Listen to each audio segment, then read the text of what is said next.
Untuk puncak arus mudik arus balik ini terdistribusi normal pada waktu-waktu yang sudah diperpanjang tadi. Dari hasil pantauan kami, memang berdasarkan data terakhir kemarin sore, untuk jumlah penumpang yang mudik ke terminal di 7 terminal Jakarta, 4 terminal utama, 3 terminal bantuan, total penumpang itu tertinggi pada tanggal 5 April. Tetapi untuk data tanggal 6 April pun sekarang sedang kami himpun, artinya masih akan ada eskalasi di sana. Dan kami dari pemerintah Provinsi DKI Jakarta terus mengupayakan agar seluruh warga yang tiba di setiap terminal itu tersedia dengan baik angkutan lanjutannya. Sehingga mereka tidak perlu menunggu lama di terminal, langsung berpindah apakah itu ke Transjakarta, Mikrotrans, Minitrans, ataupun angkutan reguler lainnya yang ada di terminal-terminal. Memang ada beberapa yang kemudian dari hasil pemantauan kami, mereka masih menunggu di terminal. Nah, untuk itu kami memastikan bahwa fasilitas pendukung di terminal tersedia dengan baik.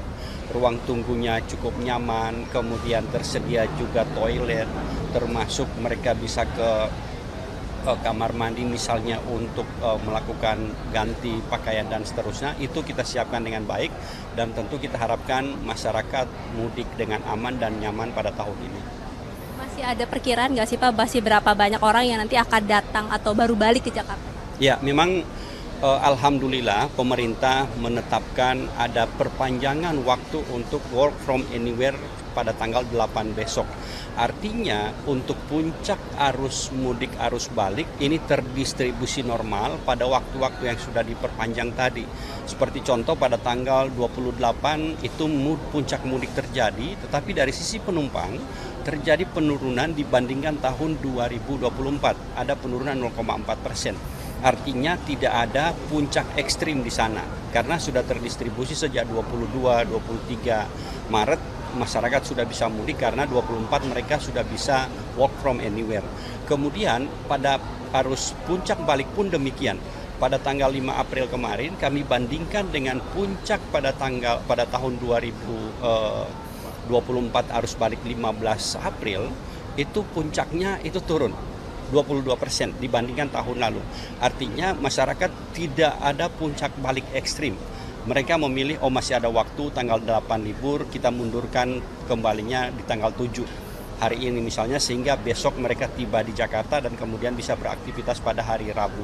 Karena memang tujuan pemerintah untuk menambahkan waktu work from anywhere adalah terdistribusi normal, orang balik dan kemudian tidak ada puncak ekstrim di layanan angkutan lebaran tahun ini. Ini alhamdulillah cukup baik. Terima kasih.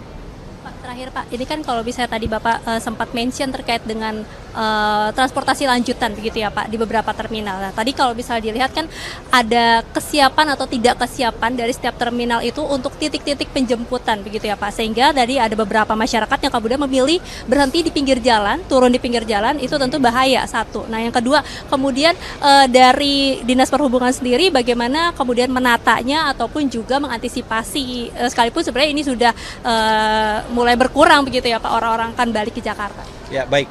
Jadi memang ada kekhawatiran dari masyarakat untuk mereka tiba di terminal kemudian kesulitan mencari angkutan lanjutannya. Oleh sebab itu ada beberapa yang masih memaksakan untuk turun di luar terminal. Nah, kami jauh-jauh hari sudah sampaikan bahwa untuk 7 terminal di Jakarta, 4 terminal utama, Kampung Rambutan, Kalideres, Tanjung Priok, dan Pulau Gebang, 3 terminal bantuan, ada Grogol, ada Muara Angke dan juga Lebak Bulus, kami sudah siapkan angkutan lanjutannya. Terakhir kemarin saya ke Pulau Gebang juga ke terminal Lebak Bulus untuk terminal bantuan. Di sana tersedia layanan Transjakarta, ada BRT sistemnya, ada Minitrans, Metrotrans dan juga Mikrotrans. Bahkan ada angkutan reguler yang tujuannya ke selatan lewat Ciputat. Ini kami pastikan bahwa keseluruhan angkutan ini ada sehingga masyarakat tidak harus khawatir mereka turun di terminal kemudian kesulitan angkutan lanjutan. Masih ada yang belum mendapatkan informasi secara baik sehingga yang bersangkutan saya tetap akan turun di luar terminal. Dan tentu kami terus melakukan sosialisasi, edukasi kepada masyarakat untuk ayo tetap turun di terminal dan silahkan gunakan angkutan lanjutan. Bahkan jika mereka masih biasanya menunggu saudaranya menjemput, fasilitas pendukung pada saat mereka berada di terminal pun kami pastikan aman. Contohnya di terminal Kampung Rambutan ini bisa ke atas untuk melihat musolanya, bisa melihat toiletnya, dan tentu apalagi di sini ada pasukan pengamanan lengkap dari kepolisian, dari Polda Metro Jaya dan TNI, Kodam Jaya bersama kami juga. Jika ternyata agak pusing bisa ke pelayanan kesehatan untuk melakukan pengecekan, dan kemudian jika ternyata didapatkan hasilnya kurang baik itu biasanya disarankan oleh dokter dan diberikan beberapa obat untuk sementara menangani jika yang bersangkutan kurang sehat.